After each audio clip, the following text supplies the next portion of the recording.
Chodesh Tov, happy new moon of Cancer. We need to understand, in order to benefit the most we can, because we know this is what Kabbalah is about. Kabbalah means receiving, and the more we awaken our consciousness to what's going on, the more we know, then the more we awaken our consciousness to be able to receive. We awaken desire. If we don't know what we want, very difficult to receive it.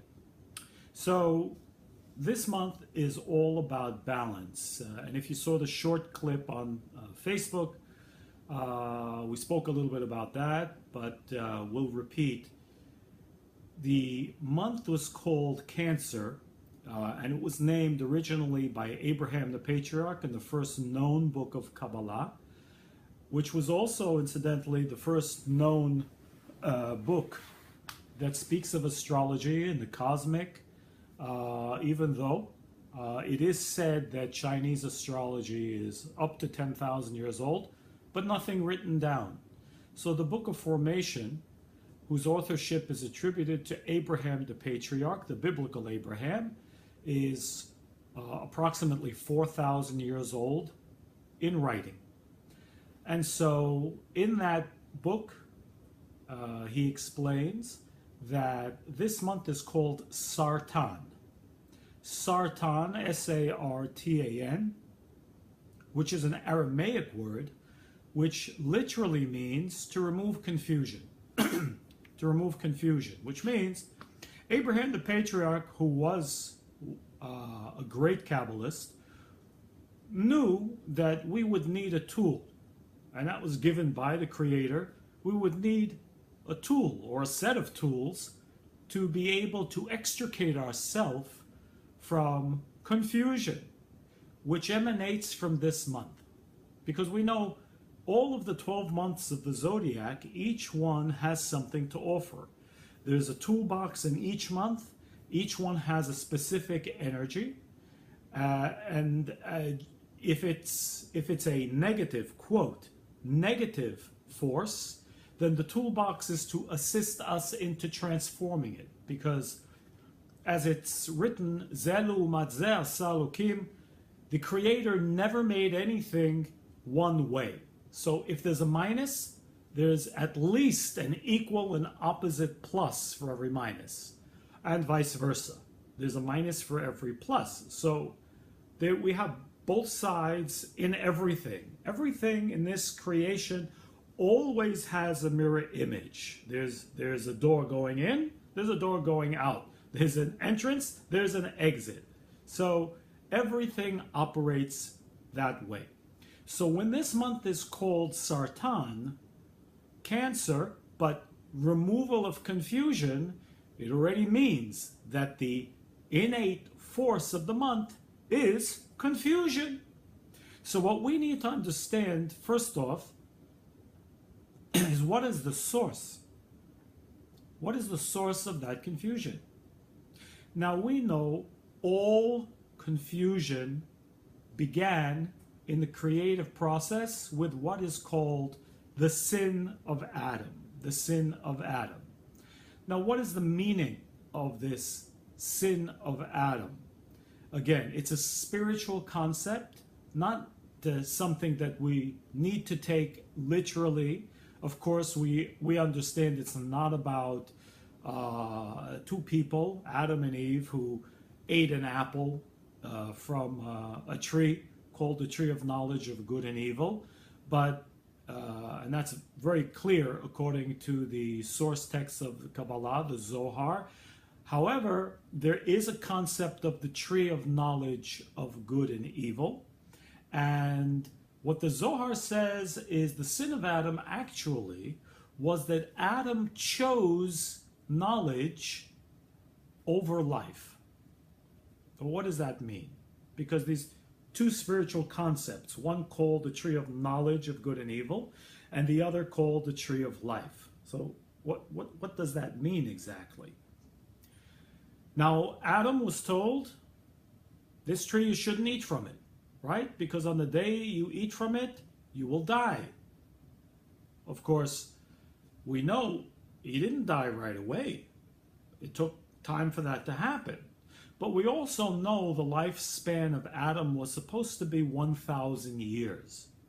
Now, instead of living out his 1,000 years, we know Adam lived 930 years, and the other 70 of those years were given over to King David, who lived 70 years.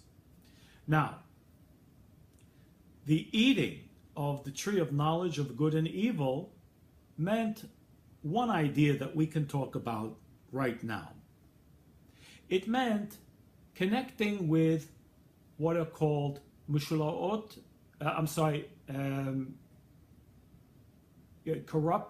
corrupted beliefs, emunot mishulafot, and emunot tfilot, superstitions. Meaning what? He chose to connect to opinions and false truths rather than the clear path. Now, we can't at the moment get into what does that mean, but the Zohar says clearly he did not choose the true wisdom. True wisdom, which is actually represented by Kabbalistic teachings. Now keep in mind, please, that the Kabbalistic teachings spoken of here don't mean religious teachings, but they mean the full knowledge of how the cosmos operates. The truth about everything. The true meaning of everything. The true meaning of everyone. Now, it's not that he lost that. He still contained that, the true part. But the true part became also concealed underneath other things, belief systems and superstitions which were false or which were further or distant from the truth. Now, of course, are we different? And the answer is no, we are not. At the time when Adam ate from that tree of knowledge of good and evil, the truth, which is called tree of life, became mixed. It became involved in what the Kabbalists call the klipot shells, coverings. So he was not able to see clearly any longer the true clear path. So prior to the sin of Adam, what Adam felt was good was indeed good. It was his consciousness was pure. He was connected with the truth. So what he saw was good was in fact good. What he saw was bad or dangerous was in fact bad or dangerous. But after this sin, and sin we know, the word avera in Hebrew simply means to pass energy over, means that because of this desire that he had, and again, what the specifics were we won't go into, but the result was the truth became concealed. And so after the sin of Adam, those things that he thought he was clear about, he was no longer clear about. He may have thought something was good, it may not be good, may have been dangerous. Something that he thought was bad was maybe in fact good. I mean, look at us. We can take a look at a difficult task and say, no, this is terrible, this is not for me. When in fact the truth is, it might be the best thing for me. So our vision is skewed. We don't see the truth rarely about anything. We don't see the truth of ourselves. We see it beyond, underneath veils of insecurities and fears and our own false beliefs and how we were brought up and our parents' opinions and what other people think about us. And all of these layers and layers and layers of things. And underneath all of that stuff is some of the truth that we're after. And so rarely do we see the truth about anything, not about ourselves, and certainly not about other people, not about things. We want to make an investment or we want to make money. We may make a bad investment. Well, if we were connected with the absolute truth all the time, We would never make that type of mistake. So what's the problem? The problem is we're not connected. And today we have names for these things.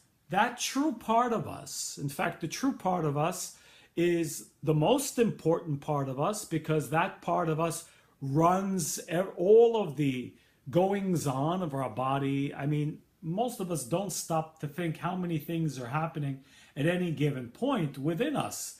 Our autonomic system, our heart is beating, there are signals firing in our brain between the synapses in our brain and the nerves and electrical impulses, chemical reactions, and how many millions, billions, even trillions of things have to all be going right just for me to do this. So we don't think a lot about it.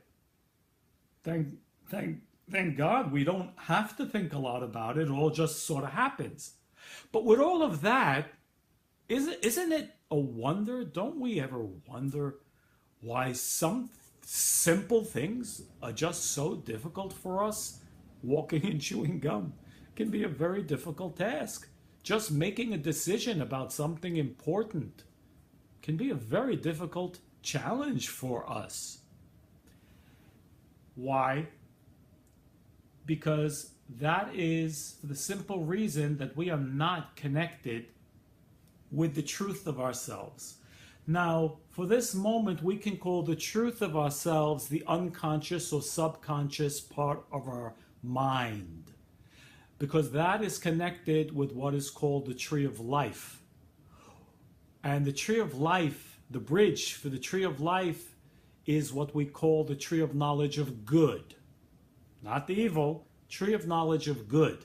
That's the bridge of how to get to the tree of life. So, by purification of the negative part, we connect to the good part of the tree of knowledge, and that bridges us over into the tree of life. And the tree of life is the part of us which contains all of the answers to every question. All of the knowledge that we would ever need is right there. It's already within us. We are connected. But we're not connected with what we are connected with, if you know what I mean. So, getting back to this month and the month of Cancer, Cancer is confusion. So what is the root of confusion? Is the mixture, the odd mixture of good and evil which we find ourselves in, which again is the result of the sin of Adam. When things became mixed up, good and evil became confused, and therefore our life and karmic correction, our tikkun, if you will, is all about the separation of the good from the bad, the good from the bad, the good from the bad. We only eat a part of the wheat. We need to separate the wheat from the chaff. We need to separate the good from the evil. We have teeth. You ever wonder why we have teeth? There's a spiritual reason why we have teeth, because when we chew food and we have 32 teeth, that number is not by a coincidence. 32 teeth are connected to what are called the 32 paths of wisdom. So when we chew our food, the Kabbalists explain, it's not just about breaking down the food so we can swallow it and digest it. No, it's to help separate the energetic part of our food from only the physical, the waste part of the food. We need to separate it. In fact, we understand also on the physical level, it's important to chew a lot. In fact, it's so interesting that 2,000 years ago in the Zohar, it was written that one of the ways, in fact, one of the greatest ways that negativity enters our life is from not chewing our food properly. Actually, that's true. From not chewing our food properly, negativity is able to enter because we ingest the covering, while it makes it more difficult for us to connect to the internal. So as strange as this sounds, we can actually elevate our consciousness through chewing our food of all things. One of the ways, one of the simple ways. And so, again, this process of separation is a very important understanding, because everything we do in our life, we learn in Kabbalah, we say blessings when we say over food, when we eat a piece of food again. Why? Again, it's to assist us to separate the positive and the negative, the waste from the energy, the force of energy, which is to help me and elevate me, not only to fill my belly. So we can probably trace just about anything that we do is a means of a tool to separate good from bad and to assist us more and more and more to connect to the tree of knowledge of good, to connect us to the tree of life, which again connects us to the true part of us, to the higher aspects of our soul, which is called Neshama Chaya Yechida, for those of you who are a bit more advanced. Neshama Chaya Yechida, or simply said, the subconscious, where 95% of our consciousness is being held. Imagine if we could access into it. Well, we can. We can. Many people ask, on the odd occasion, we can become a channel for something. Sometimes you're just so focused on helping somebody, you find yourself saying things, you don't even know why you're saying them or where they're coming from. You make right decisions in a time of extreme need. You get superhuman powers. Where does it come from? What are we accessing into? And again, the answer is it's that 95 or 97, some people say, percent of our consciousness which is there, but from our conscious perspective, it's asleep. Well, it's not asleep really, but we're not accessing into it because we're so bogged down with our thinking, our rational mind, our logical mind, trying to figure things out, overthink things, obsess about things. And the bottom line is we're so obsessed with our own desires, we are simply in the way. And sometimes it's just a matter of getting out of our own way because of that one small idea, that all-important idea, what we call the desire for oneself alone, our own selfish desire, or our ego, which is our greatest blockage to the truth, to that part of ourself which we really need to access into more so that we can get answers, so that we can have more expanded consciousness, so that we can achieve more success because the answers are there. There are no mistakes there. But the conscious mind is almost all mistakes for the most part. So let's understand how. How do we do that? So with relation to this month, because again, this month was given specifically for removing or getting to the seed level of that confusion. And as the Kabbalist would teach, this month is also the seed level to remove everything that emanates out of that confusion, which also includes many diseases. And it's not by coincidence that this month is called Cancer or Sartan in Hebrew or Aramaic, because the disease is also called that. Again, the disease came only after, because this constellation was named 4,000 years ago. Now, I don't know how old the disease is or when it first appeared, but it was named after this month. Must be a reason, right? That it has the same name. Because the Kabbalists also explain that in this month is also the cure.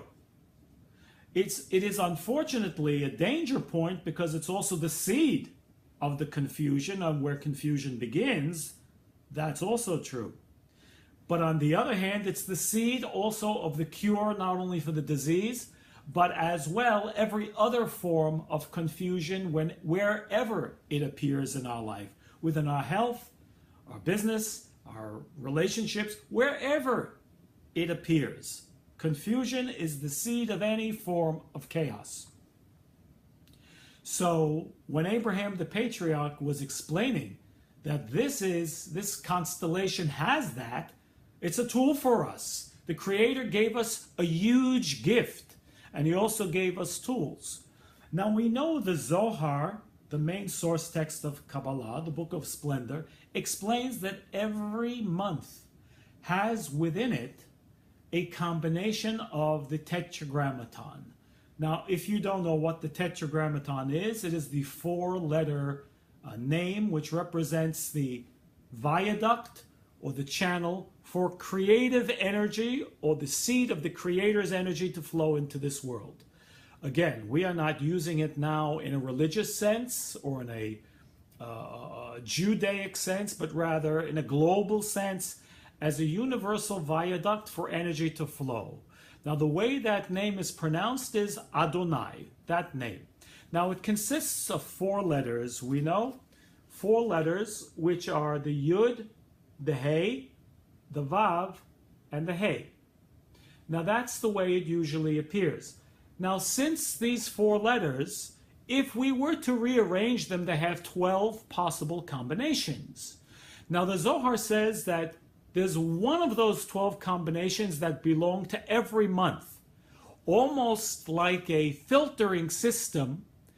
When we understand the tool, it is to assist us in connecting with a proper filter, so we will be able to connect with the flow, the dynamic flow of energy in a only positive way with no side effects during that month. So the antidote, shall we say, for confusion this month is this combination, which is exactly the Tetragrammaton, which appears this way usually. It's this way, and it's exactly backwards, in reverse. Okay? K, and then Vav, K, Yud.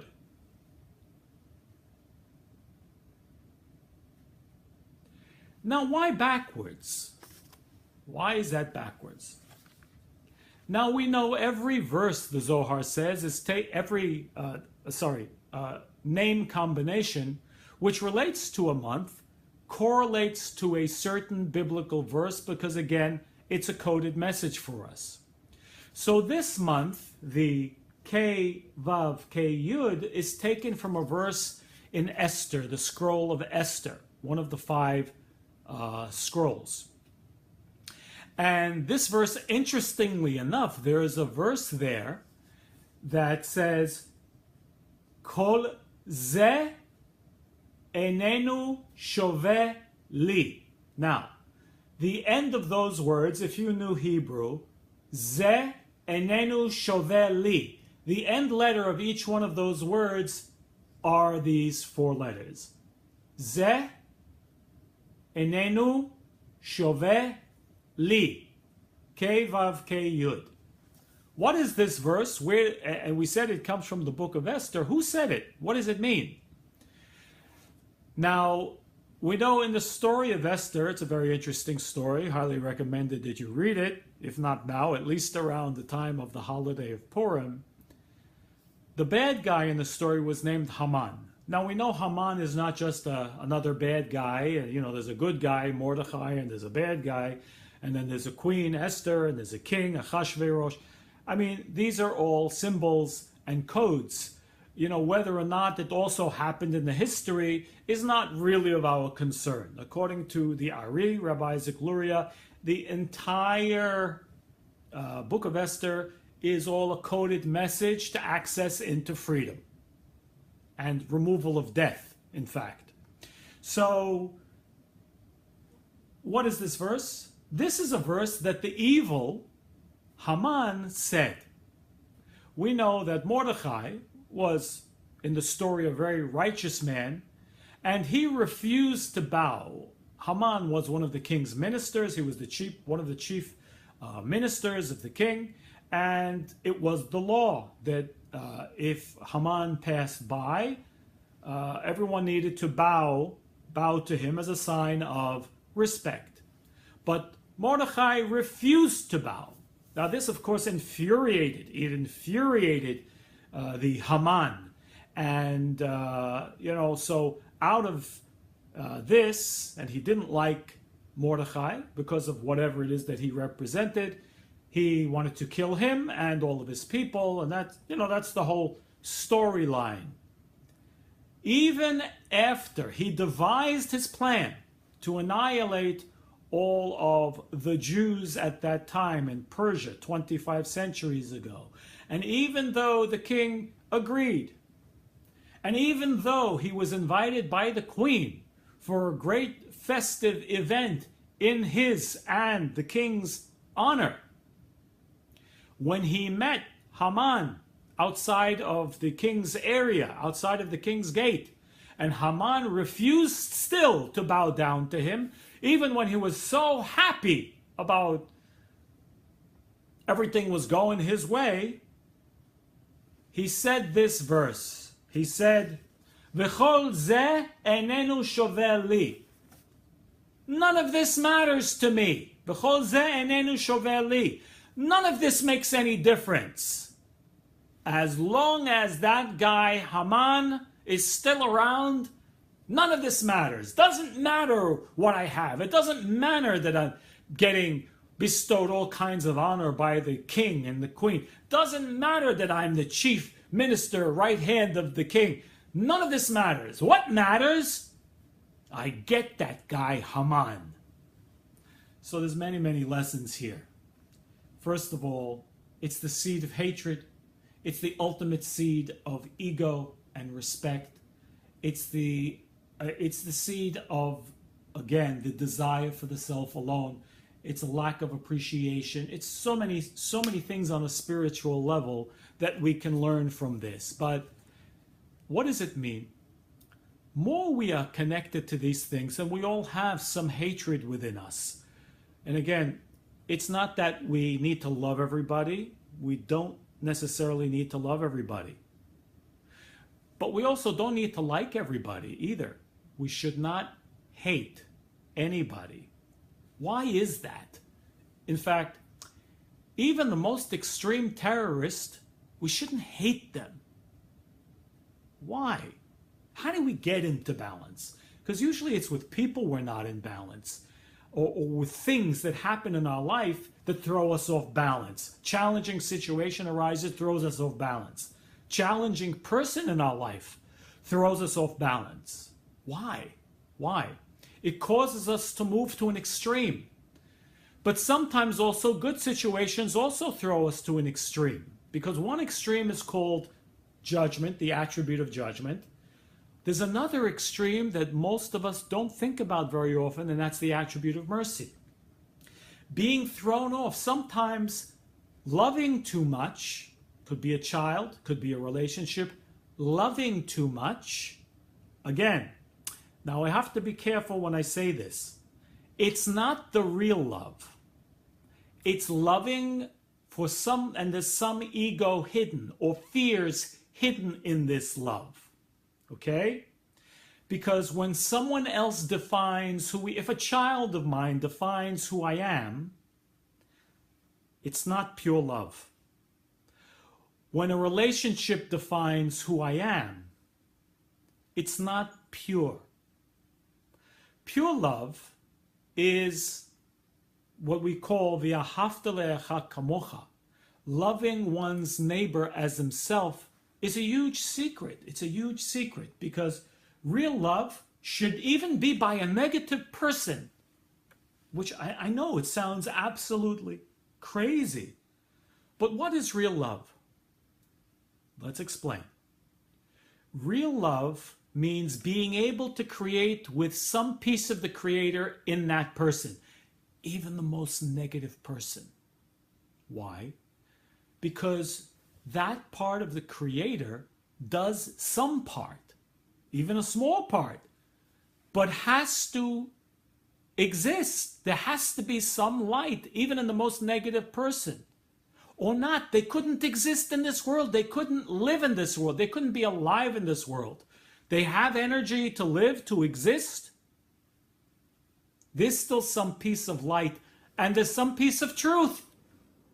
So there's truth in everyone. even the most challenging person, even an extreme terrorist. Of course, 99.9% of what they're saying may be wrong, but there's still a message for me somewhere.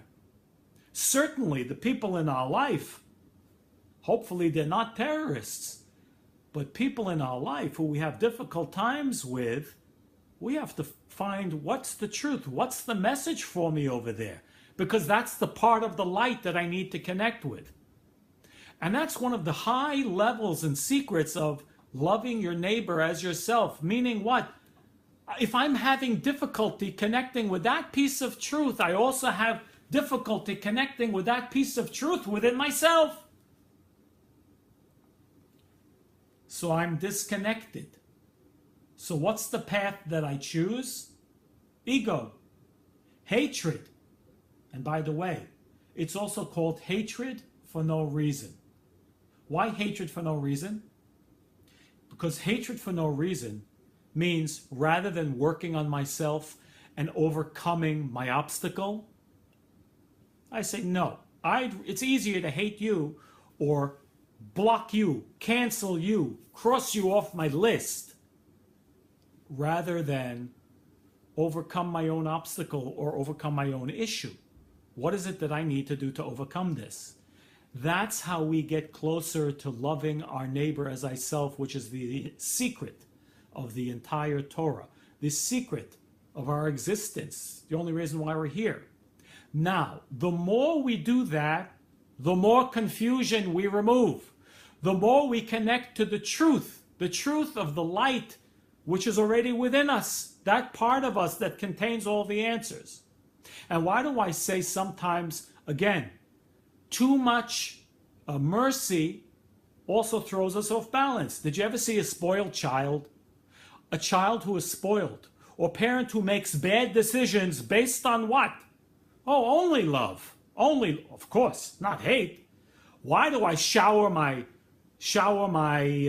child with love? But maybe also rob them of their independence sometimes. Don't allow them to make decisions.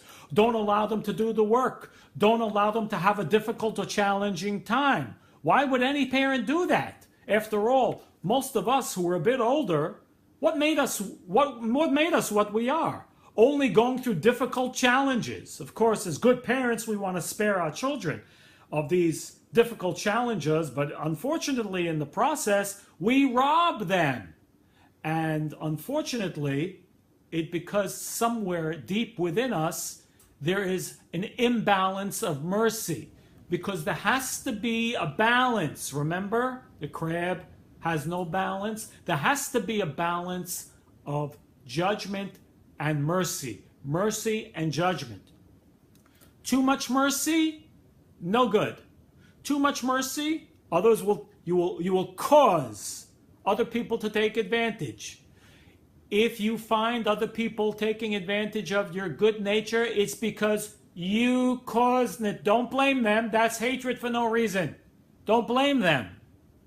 Understand that you caused it because you don't exercise enough judgment. Now, again, we need to understand what that means. That doesn't mean what? Judge them.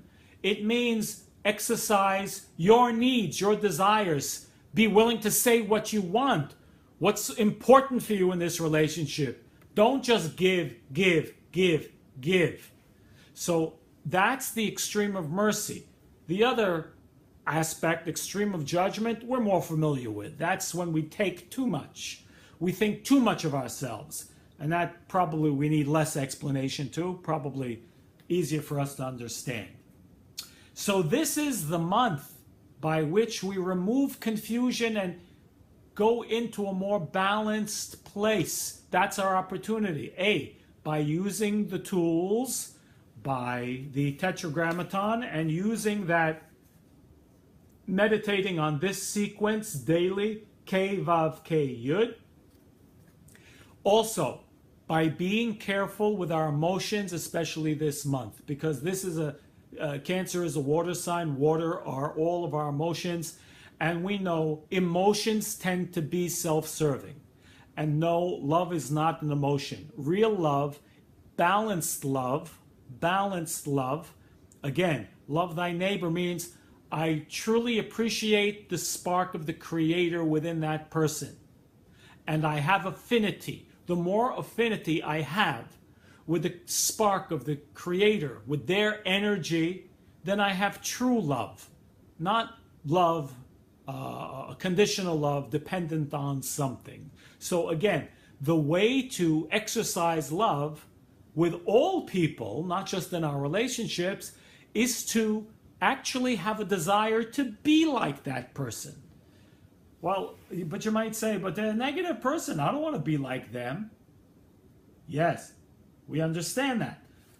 But find the good attribute that you can connect to. Find the attribute that you can connect to, that even an attribute that you love, that you're jealous of in a good way, and want to learn that attribute from them, just like Jacob did with his brother Esau.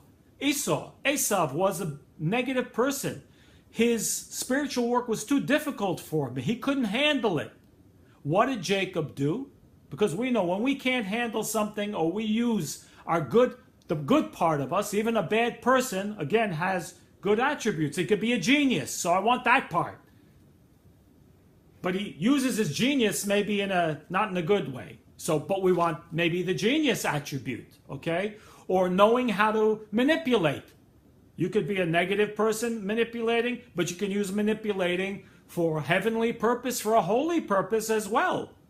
So again, what did Jacob do? He took the good attributes of Esau, and that's when he was elevated, and his name was changed to Israel. When he took the good side of his brother Esau, and then he eventually married Leah.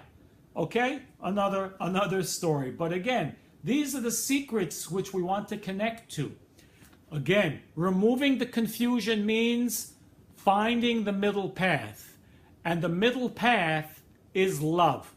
Understanding what happens to us, especially when challenging situations will occur this month, to try not to enter into conflict, because conflict will tend to throw us off into one direction or the other, into some form of extreme. Not to allow our emotions this month to control us. Another very important thing.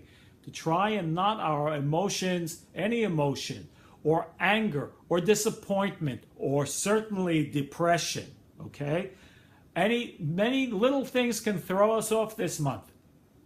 But if we are careful, if we do use our logical mind this month is a month to use our logical, rational mind to awaken that, to keep us away from being controlled by our emotions this month, to use the logical mind and the rational mind to think and say, wait a second, this situation has light in it. This person has light, also has good in it. It's up to me to connect with that part. Or I know this situation is happening for a good reason.